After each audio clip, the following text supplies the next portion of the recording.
Olá, do terceiro ano. Então, hoje a gente vai terminar o capítulo que a gente começou na semana passada, que falava sobre algumas características da população mundial.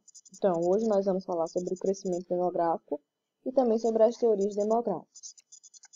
Então, aqui, ó, em relação ao crescimento demográfico, nós temos apenas alguns dados aqui. Eu tenho apenas alguns dados para falar para vocês. Então, de acordo com a ONU, que é a Organização das Nações Unidas, ela de 1970 até 2015, a taxa de crescimento anual da população mundial ela caiu. Então, ela foi de 2,1% para 1,2% ao ano. Então, ela caiu aí praticamente pela metade. E também nós temos aqui uma queda em relação à taxa de fecundidade, que é a quantidade de filhos que uma mulher ela pode ter aí durante o seu período reprodutivo. Então, a taxa de fecundidade ela caiu de 6 filhos para apenas 2,5 filhos por mulher. Então, caiu bastante, mais da metade. Porém, apesar desses dados aqui, tanto da diminuição da taxa de crescimento como da taxa de fecundidade, a população mundial ela vai continuar crescendo em ritmo acelerado. Até na aula da semana passada eu falei para vocês que em 2050 a população mundial ela vai saltar de mais de 7 bilhões para mais de 9 bilhões de pessoas. Então, isso quer dizer que, apesar de ter diminuído a taxa de crescimento anual e também a taxa de fecundidade, a população do planeta ela vai continuar crescendo aí em ritmo, esse ritmo ele vai continuar elevado. Então, aí sendo assim, ó, então em 2050, os países em desenvolvimento, a população ela vai saltar de 6,1 bilhões para 7,9 bilhões. Já os países desenvolvidos, que são considerados países ricos, a população ela vai saltar de 1,25 bilhões para 1,28 bilhões. Então, é uma taxa de crescimento bem pequena, se você for comparar com a dos países desenvolvidos. Então, a população que se encontra nos países em desenvolvimento, ela vai crescer bastante. Ela vai saltar de 6,1 para 7,9 bilhões em 2050. Já o crescimento da população dos países desenvolvidos será bem menor. Então, vai saltar apenas de 1,25 bilhões para 1,28 bilhões de pessoas. Então, esses aqui são alguns dados que foram mostrados aqui, estipulados pela ONU. Então, apesar do crescimento da taxa de crescimento e da taxa de fecundidade terem diminuído, o crescimento populacional ele ainda continua elevado. E estima-se que em 2050 a população ela vai saltar de 7, poucos bilhões aí para mais de 9 bilhões de pessoas. E a maior parte dessa população ela vai se encontrar nos países em desenvolvimento, que são os países pobres, que é o quê? Nós temos ali os países do continente africano, nós temos os países ali asiáticos também, nós temos aqui os países da América Latina. Então, são países em desenvolvimento que vão aí abarcar uma maior quantidade aí de pessoas. Então, vamos passar. Então, aqui, ó, é o tópico sobre teorias demográficas. Então, meninos, por conta do crescimento populacional aí, surgiram várias teorias para tentar compreender e explicar o crescimento da população mundial. Aí, dentre essas teorias, 3 delas vão se destacar. A primeira é a teoria malthusiana, depois nós tivemos a neomalthusiana e, em seguida, a reformista. A primeira é a teoria malthusiana, ela surgiu no final do século XVIII, que foi no contexto da Revolução Industrial, lá na Inglaterra. E essas outras duas, a neomalthusiana e a reformista, elas já surgiram pós Segunda Guerra Mundial. Então, depois de 1945, surgiram aí essas outras duas teorias. Então, nós vamos ver um pouco de cada uma delas aí. Então, a primeira é a teoria malthusiana, como eu falei para vocês. Ela surge no final do século XVIII. Ela surge lá na Inglaterra, que era no contexto da primeira Revolução Industrial.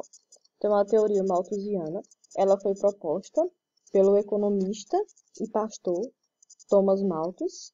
Então, no seu livro Ensaios sobre a População Mundial, de 1978, ele instituiu aqui essa teoria, teoria malthusiana, teoria relacionada à população. Então, segundo Malthus, o que é que iria acontecer? Então, de acordo com Thomas Malthus, a população mundial, no ritmo que ela estava, ela iria crescer em progressão geométrica. Seria 2 vezes 2, 4. 4 vezes 2, 8. 8 vezes 2, 16. 16 vezes 2, 32. E assim por diante. Ele estava crescendo em progressão geométrica, que era em ritmo aí acelerado. Porém, a produção de alimentos, ela iria crescer em progressão aritmética. 2 mais 2, 4. 4 mais 2, 6. 6 mais 2, 8. 8 mais 2, 10. E assim por diante. Então, cresceria em um ritmo mais lento. E haveria o quê? Qual a consequência disso? Haveria o quê? Um desequilíbrio, porque teria uma população muito grande, teria muitas pessoas, porém, a produção de alimentos seria bem pequena. Então, isso aí iria causar um desequilíbrio e boa parte da população mundial iria passar fome. Então, isso aí era o que Malthus ele propôs, que a população iria crescendo num ritmo acelerado, enquanto a produção de alimentos não alcançaria esse ritmo aí de crescimento. E aconteceria um desequilíbrio entre a produção de alimentos e a população mundial. Então, qual seria a solução para barrar esse crescimento demográfico aí bem alto? Então, a solução seria o controle moral da população. Então, o Malthus ele queria que as pessoas elas não tivessem mais relação sexual para que não pudessem ter filhos. E que aquelas pessoas que eram pobres, que não tivessem condições de ter mais de um filho, só era para ter um. Então, a solução era essa, era o controle moral. Ele não defendia nenhum tipo de método contraceptivo, porque ele era religioso, ele era um pastor, então ele era contra esses métodos, mas ele queria que as pessoas elas se abstessem da relação sexual para que elas não tivessem mais filhos, para que a população ela não crescesse, principalmente aquela população que era pobre. Ele queria que, ele dizia que eles poderiam ter apenas um filho, que eles poderiam criar, e a pessoa só poderia ter filho se ela pudesse criar, se ela tivesse condições de criar. Então, essa aqui foi a teoria proposta por Thomas Malthus. Só que Malthus aí tem um erro nessa teoria, porque Malthus ele não prevê o desenvolvimento tecnológico. Então, hoje nós sabemos que a produção de alimentos ela é bem maior do que o número aí, o número de pessoas que existem no mundo. Então, então tem o desenvolvimento aí da tecnologia que ajudou com que houvesse o crescimento aí da produção de alimentos. Então, Thomas ele não contava aí com o desenvolvimento tecnológico nessa época, na época que ele formulou essa teoria. Então, existe um erro. Então, hoje nós sabemos que não é a falta de a fome não está relacionada nem à questão da falta da produção de alimentos, mas ela está relacionada à má distribuição de alimentos aí entre as pessoas. Então, essa aqui foi a primeira teoria, que foi a teoria malthusiana. Aí depois nós tivemos a teoria neomalthusiana, que ela já essa teoria ela já ocorreu depois da Segunda Guerra Mundial, foi a partir de 1945. Então, a teoria malthusiana, ela acusava aí os países aí, ela acusava então os neomalthusianos eles diziam que a causa aí do aumento da pobreza era o grande crescimento populacional dos países subdesenvolvidos. Então, nos países subdesenvolvidos, a taxa de natalidade estava muito alta e a taxa de mortalidade estava diminuindo aí, por causa dos avanços aí na medicina. Então, por conta disso, iria ter gente demais. E como eram países subdesenvolvidos, países pobres, a sua população também, em grande maioria, era a população era pobre. Então, por conta disso, por conta essa alta taxa de natalidade, iria também aumentar a pobreza. Então, a solução para os neomalthusianos era a questão do uso de métodos contraceptivos, era a questão do planejamento familiar. Então, nessa época aí, nos países subdesenvolvidos, surgiram várias campanhas para que as mulheres e os homens eles fizessem o uso de métodos contraceptivos, para que tivessem um maior planejamento familiar, para que a taxa de natalidade ela diminuísse, para que a pobreza ela não aumentasse. Então, essa era a teoria malthusiana. Então, a causa da pobreza dos países subdesenvolvidos era devido às altas taxas aí de natalidade, ao grande crescimento populacional. E a solução era o uso dos métodos contraceptivos aí, que se difundiram bastante a partir dessa época, do pós-Segunda Guerra Mundial. Aí, Por fim, nós tivemos a teoria reformista, que também ela surgiu aí pós Segunda Guerra Mundial, a partir de 1945. Essa teoria reformista ela já se contrapõe a essa aqui, a teoria neomalthusiana. Então, a teoria reformista ela dizia o quê? Que esse grande crescimento, essa alta taxa de natalidade, o crescimento de natalidade da população dos países subdesenvolvidos não era a causa da pobreza, ela era uma consequência da pobreza, era uma consequência do subdesenvolvimento. Então, eram países subdesenvolvidos que não conseguiam aí controlar a sua população. Não conseguiam controlar a sua população. Então, era uma consequência, não a causa a causa da pobreza. Então, a questão é a desigualdade econômica. Então, a questão é a desigualdade econômica, e não a falta de recursos. Então, a desigualdade econômica entre a população desses países. Nós sabemos que nós temos pessoas aí, uma menor parte das pessoas elas têm uma alta renda. Já a maior parte da população ela vive com um salário de baixa renda aí. Então, a solução era o quê?